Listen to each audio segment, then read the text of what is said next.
je voudrais revenir vous en avez parlé au début, c'est très important, cette prise de contrôle. Vous disiez, mais au fond, les consommateurs, enfin les consommateurs, ceux qui ont de l'argent, etc., peuvent acquérir un euro numérique, en tout cas peuvent aller auprès des banques à un certain niveau et acquérir eux-mêmes un euro numérique. Qu'est-ce que c'est pour leur sécurité? Comment ils peuvent le faire? De quoi s'agit-il exactement? Alors ça, il faut bien le comprendre, c'est-à-dire qu'on va avoir chacun un compte unique à la Banque Centrale Européenne. On peut l'avoir aujourd'hui? C'est-à-dire si moi je demande un compte, moi André Berkoff, je veux ouvrir un compte à la Banque Centrale Européenne, je peux le faire ou pas? Non, c'est un privilège qui a été réservé seulement aux banques commerciales, aux institutions de crédit. Voilà, c'est un énorme privilège, on n'en parle jamais, mais il n'y a que eux qui avaient accès à cette cet euro numérique. Banque centrale. Non, Euro-Banque centrale. Euro-Banque centrale, pardon, oui, d'accord. Voilà, avec un compte Banque centrale. D'accord. Parce que voilà, donc ça c'est la première étape, et c'est une énorme avancée en réalité. Parce que je ne sais pas si vous vous souvenez du chèque Trump, et après on l'appelait chèque Biden, c'est-à-dire ce qu'on pouvait appeler aussi hélicoptère monnaie, c'est-à-dire de l'argent distribué au peuple. Ouais. Et là, il y a beaucoup de gens qui n'ont pas reçu ce chèque, que ce soit les sans-abri, il y a 500 000 sans-abri aux États-Unis, qui n'ont pas reçu ce chèque parce qu'on ne savait pas où le renvoyer. Là, si tout le monde, dès la naissance, a un compte unique à la Banque centrale, on est capable justement d'alimenter ce compte avec de la monnaie créée à partir de rien et le donner directement aux individus. Aux individus, d'accord. Et ça pose beaucoup de questions d'éthique. Parce qu'au départ, ça peut paraître sympathique, parce qu'on reçoit de l'argent et qui est protégé et qui ne fait faillite, qui ne fait jamais faillite. C'est-à-dire que si BNP fait faillite, mon argent est directement à la Banque centrale, il ne fera pas faillite. Il existera toujours, il sera aussi... Mais c'est utopique ou c'est faisable, ça? Non, alors on a commencé. Alors ça existe en Chine, ce sont les plus évolués. Comme par hasard la Chine, je vais vous expliquer après pourquoi. Et donc avec le e-yuan, ils sont très très en avance. Aux États-Unis, il y a une loi qui est sortie obligeant la Fed, en lui donnant un agenda très très serré pour justement mettre en place ce compte banque centrale avec cette dollar numérique. En France, il y a eu une consultation qui vient de finir à peu près de 3 mois avec 8000 citoyens, associations et entreprises. Et en 2023, on risque d'avoir un prototype et la BCE a pour cible de mettre en place cet euro numérique en 2025. Voilà l'agenda. D'accord. Ah ouais. C'est intéressant. C'est assez proche tout ça. 2025, c'est après-demain. Enfin, c'est. Voilà. Et alors, ça veut dire juste pour comprendre que les auditeurs comprennent bien et nous-mêmes, c'est-à-dire au fond, on pourrait avoir, si ça marche et si ça c'est acté, chacun d'entre nous pourrait avoir un compte banque centrale. Voilà, exactement. D'accord. Alors dans ce cas-là, ça il faut bien le comprendre cette logique-là, et là on va petit à petit comprendre quels sont justement les dangers de cet euro numérique.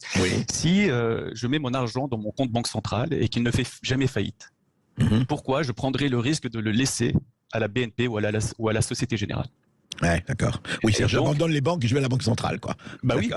Mais le problème, si on fait ça, si la banque centrale n'est pas contrôlée par le peuple, on est en train de vraiment donner notre coup à quelqu'un qui aura une emprise énorme sur nous. Ben voilà, on arrive au contrôle. Voilà, au contrôle. Alors, ce qui se passe là, c'est que déjà, la BCE l'a annoncé, c'est qu'au-dessus de 3 000 euros, vous aurez une taxe sur votre argent. C'est-à-dire qu'au-dessus de 3 000 euros, par exemple... Ah, carrément. Ah oui, d'accord. Parce qu'en fait, ce qui est bien avec cet euro numérique, c'est qu'il est programmable. Alors, la Chine a fait des tests dernièrement, et c'est très drôle. Ils ont mis des dates de préemption sur l'argent. C'est-à-dire qu'ils vous distribuent de l'argent, ou vous avez de l'argent, ils vous obligent à le dépenser dans l'année. Sinon, pouf, il disparaît. Ce qu'on peut faire aussi avec la programmation. On peut faire ça va avec le côté quand même dictatorial et crédit social de la Chine, ça. Bah oui, c'est un peu Big Brother. Ah oui, c'est Big Brother. Oui, parce qu'on va aller vers quelqu'un qui sait tout de nous. Parce qu'avec les billets, alors, on va aussi vers l'homme parfait, l'homme pur, qui n'existe pas. Moi, qui est un homme de foi, j'aime beaucoup la foi, mais je sais que l'homme n'est pas pur. Donc, quelqu'un qui va voir une prostituée et qui paye avec son billet, son péché entre lui et Dieu. Là, c'est fini. Tout le monde le sait.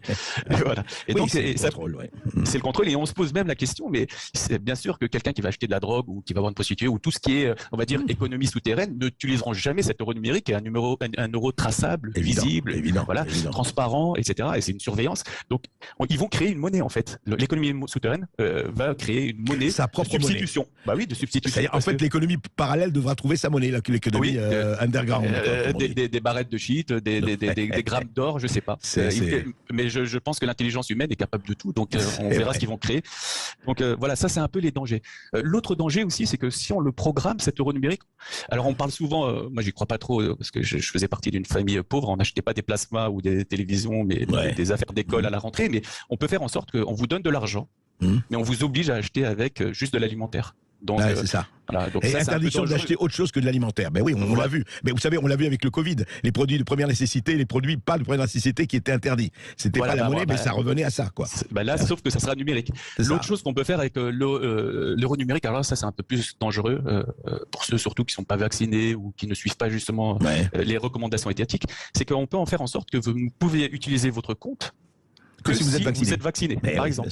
Bien sûr. Mais alors, si on arrive à ça, ça pose un énorme problème. Parce qu'avant, si la BNP me dit, vous pouvez utiliser votre compte que si vous êtes vacciné, voilà, je lui ai dit d'aller se faire voir et j'utilise mes billets, ou sinon je vais à la Société Générale ou je vais sur Revolut, Ailleurs, etc. Oui. Mais là, j'ai plus le choix. Parce Non, que là, vous n'aurez plus le choix, bien sûr. non, j'ai que Big Brother en face de moi.